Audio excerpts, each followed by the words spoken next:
নমস্কার, নির্মল আনন্দে সবাইকে সুস্বাগতম। গুরুদেব প্রভু শ্রীকৃষ্ণ শ্রী রাধা মায়ের আশীর্বাদকে সারথি করে শ্রীমদ্ ভগবত গীতার প্রণাম মন্ত্র দিয়ে শুরু করছি আজকের গীতা পাঠ। শ্রীকৃষ্ণ হৃদয়ং গীতা সংসার মরণাশিনীম জ্ঞানং ভক্তি মুক্তিদাত্রীম গীতা দেবী নমস্তুতে। ওম নমো ভগবতে বাসুদেবায়।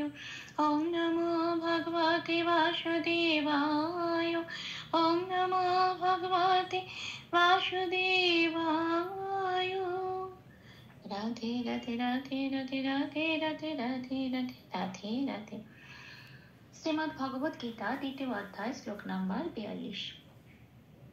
ইয়ামিমাং পুষ্পিতাং ইয়াচম প্রবদন্ত্য বিপশ্চিতাঃ বেদবাদারতঃ পার্থ নান্যদস্তীতি বাদিনঃ। আচ্ছা, এখানে প্রথম লাইনের প্রথম পাঠটা জামিমাং পুষ্পিতাম বাচাম এইটুকুনি, এটা আমি বাংলায় বললাম। এবার দেখি এটাকে কিভাবে সংস্কৃতের কাছাকাছি উচ্চারণ করব, সেটাই বাংলা হরফে একটু প্লাস প্লাস দিয়ে লিখে সাজিয়ে নিয়েছি। কিছু কিছু জায়গায় লাল দিয়েছি, যে যে জায়গাগুলো লাল দিয়েছি চান্টিং এর চলনের সময় সেই জায়গাগুলো উচ্চারিত হবে না, ঠিক তার উপরের ব্র্যাকেটে যে অক্ষরগুলো দেওয়া আছে সেই অক্ষরগুলোই উচ্চারিত হবে। আচ্ছা, প্রথম পাঠটা দেখি কিভাবে সংস্কৃততে ভাঙবো। আচ্ছা, জামিমাঙে জয় আকারে লাল দিয়েছি, পাশের ক্যালেন্ডারে 1 নম্বরে তালিকাভুক্ত করে দেওয়া আছে জয়ের উচ্চারণ সংস্কৃততে হস্যই প্লাস অন্তস্থ। কিন্তু এখানে যেহেতু জয় আকার আছে সেই জন্য আমি উপরের ব্র্যাকেটে লিখেছি হস্যই প্লাস অন্তস্থয় আকার। তাহলে এর উচ্চারণটা কিরম হবে? যা তো বলতে পারবো না, বলবো ইয়া। আচ্ছা, মিটা যেমন আছে তেমন। আচ্ছা, মাং এখানে অনুস্বর আছে, অনুস্বর থাকলে শব্দের শেষে অনুস্বর থাকলে সংস্কৃততে এই অনুস্বরটা ময় হসন্ত দিয়ে প্রতিস্থাপিত হয়ে যায়, সেটা 4 নম্বরে তালিকাভুক্ত করে দেওয়া আছে। এবারে এখানে তাহলে হলো ইয়ামি মাম, এই শব্দটা পেলাম। আচ্ছা, তারপরের অক্ষর আছে পুষ্পিতাম। যখনই একটু যুক্ত অক্ষর থাকে, যেমন এখানে পেট কাটা মতন শয় পয় হস্যই আছে, তখন চান্টিং এ চলনের জন্য সেটা একটু ভেঙে নিয়ে বলতে হয়, হ্যাঁ, ছন্দের সুবিধার জন্য।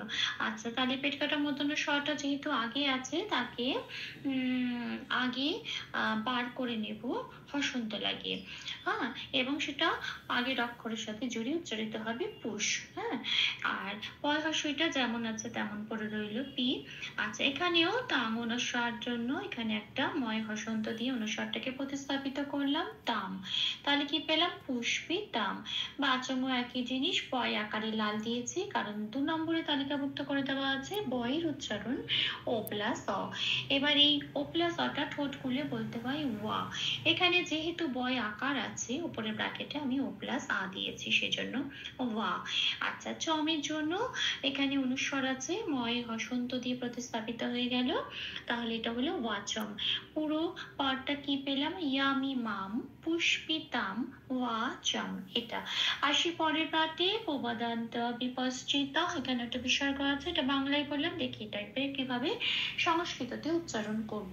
পুরোটা যেমন আছে তেমন, বয়ের উচ্চারণ ব বলতে পারবো না, ও প্লাস অ, তাই ব্র্যাকেটে লিখে দিয়েছি এবং বয় লাল দিয়েছি, প্রব এটা বলতে হবে। আচ্ছা, দন্ত এখানে যন্ত্রের 9 তয় জফলা আছে, একটু ভাঙবো। আচ্ছা, 9 তয়টাকে প্রথমে ভাঙি, তাহলে কি হবে? 9 হসন্ত লাগিয়ে 9টা বেরিয়ে আসবে, আগের অক্ষর তয়ের সাথে জুড়ে উচ্চারিত হবে দন, তয় জফলাটা পড়ে রইল, তয় জফলায় লাল দিয়েছি জফলার উচ্চারণটা বোঝানোর জন্য। জফলার উচ্চারণ সংস্কৃততে হস্যই প্লাস অন্তস্থ।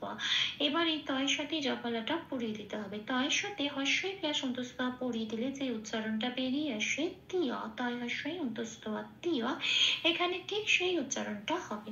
তাহলে শব্দটা কি পেলাম? প্রবদন, প্রবদন তিয়া, এটা। আচ্ছা, তারপরে আছে বিপশ্চিতা, এটা বিসর্গ আছে।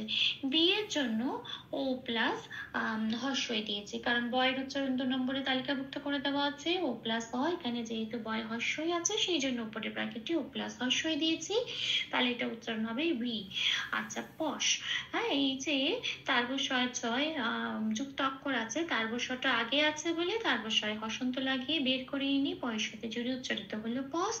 ছয় হস্যইটা পড়ে রইল যেমন আছে তেমন। তটা পূর্ণরূপে উচ্চারিত হবে, তলায় কোনো হসন্ত নেই, ত বলে বিসর্গ আছে শেষে। শব্দের শেষে বিসর্গ থাকলে 5 নম্বরে তালিকাভুক্ত করে দেওয়া আছে, হ হিসেবে এটা প্রতিস্থাপিত হয়ে যায়। তাহলে ত এর সাথে একটা হ জুড়বে, ত হ হবে, কারণ এটা শব্দের শেষে বিসর্গ আছে। আচ্ছা, তাহলে আমি পুরো শব্দটা কি পেলাম? প্রবদান্তিয়া বিপশ্চিতাহ, এটা। আসি পরের লাইনে, বেদ বাদরতা, এখানেও একটা বিসর্গ আছে।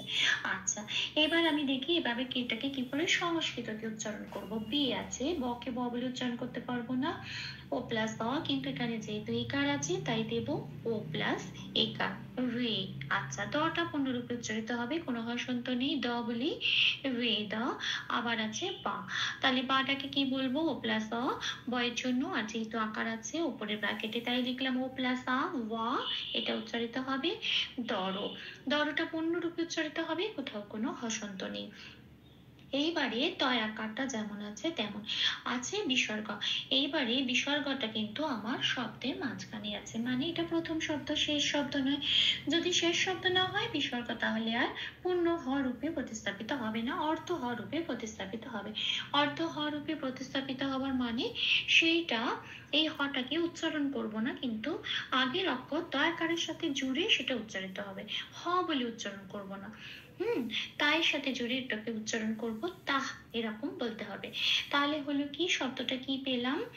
বেদা ওয়াদার তাহ, এটা। তারপরে শব্দ আছে পার্থ, থয় রেপ আছে, 3 নম্বরে তালিকাভুক্ত করে দেওয়া আছে, বয়শূন্য রয় হসন্ত হিসেবে রেপটা প্রতিস্থাপিত হয়ে যায়। তাহলে পয়াকারের সাথে বয়শূন্য রয় হসন্ত হিসেবে এটা জুড়ে হলো পার, আর থটা পূর্ণরূপে উচ্চারিত হবে যেমন আছে তেমন পার্থ। তাহলে আমি সেকেন্ড লাইনের প্রথম পার্টটা কি পেলাম? বেদা ওয়াদারতাহ পার্থ। আচ্ছা, আসি শেষ অক্ষর, শেষ শব্দে নান্যদা স্থিতি বাদিনা, এখানেও বিসর্গ আছে। বাংলায় বললাম এটা, দেখি এটা কিভাবে সংস্কৃততে উচ্চারণ করব। নাটা যেমন আছে তেমন, নয় জফলায় আমি লাল দিয়েছি, এই জফলার উচ্চারণটা বোঝানোর জন্য 1 নম্বরে তালিকাভুক্ত করে দেওয়া আছে। জফলার উচ্চারণ হস্যই প্লাস অন্তঃস্থ। এবার নয়ের সাথে হস্যই প্লাস অন্তঃস্থ পড়ে দিলে যে উচ্চারণটা বেরিয়ে আসে, নয় হস্যই অন্তঃস্থ নিয়, এখানেও ঠিক সেই উচ্চারণটা হবে। আচ্ছা, তারপরে আছে দশ। আচ্ছা, দশটিতে যন্ত্রের শয়টায় দীর্ঘই আছে, তাহলে এই যন্ত্রের শটা যুক্ত অক্ষর, যন্ত্রের শটা যেহেতু আগে আছে, হসন্ত লাগিয়ে বার করে আনবো আগের অক্ষর, তয়ের সাথে জুড়ে উচ্চারিত হবে দশ। তয় দীর্ঘইটা যেমন আছে তেমন পরে রইল, পরের অক্ষর তয় হস্যইটাও যেমন আছে তেমন।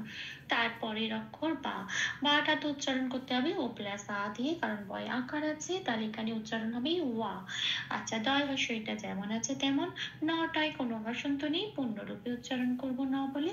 এখানে বিসর্গ আছে, এই বিসর্গটা শব্দের শেষে এবং পংক্তির শেষে, কাজে এই বিসর্গটা 5 নম্বরে তালিকাভুক্ত করে দেওয়া আছে, হ হিসেবে প্রতিস্থাপিত হয়ে যাবে, তাই নয়ের সাথে একটা হ লাগাবো, ন হ। আচ্ছা, তাহলে এই শেষ পাঠটা কি পেলাম? নান্নিয়া দাস তিতি ওয়াদি না হ, এটা। ভুল ত্রুটি ক্ষমা করে দেবেন, অনুশীলনের সুবিধার জন্য 3 বার করে চান্ট করে দেওয়ার চেষ্টা করলাম।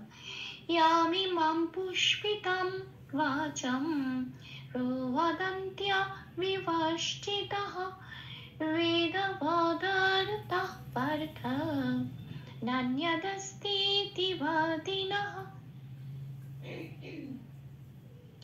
यामिमं पुष्पितं वाचं प्रवदन्त्यविपश्चितः वेदवादरतः पार्थ नान्यदस्तीति वादिनः। यामिमं पुष्पितं वाचं प्रवदन्त्यविपश्चितः वेदवादरतः पार्थ नान्यदस्तीति वादिनः। राधे राधे राधे राधे राधे राधे राधे राधे राधे राधे। तप्त कांचन गौरांगी राधे वृंदावनेश्वरी विश्वभानुसुते देवी तां प्रणमामि हरे प्रिय। প্রভু ও শ্রী রাধা মায়ের কৃপা দৃষ্টি আমাদের সবার উপর বর্ষিত হোক। ধন্যবাদ। আপনাদের উৎসাহই আমার অনুপ্রেরণা। আমার সকল ভুল ত্রুটির ক্ষমা প্রার্থনা প্রভুর চরণে অর্পণ করলাম। ওম কৃষ্ণায় বাসুদেবায় হরয়ে পরমাত্মনে প্রণতক্লেশনাশায় গোবিন্দায় নমো নমঃ। ওম শ্রীকৃষ্ণার্পণমস্তু। জয় শ্রীকৃষ্ণ।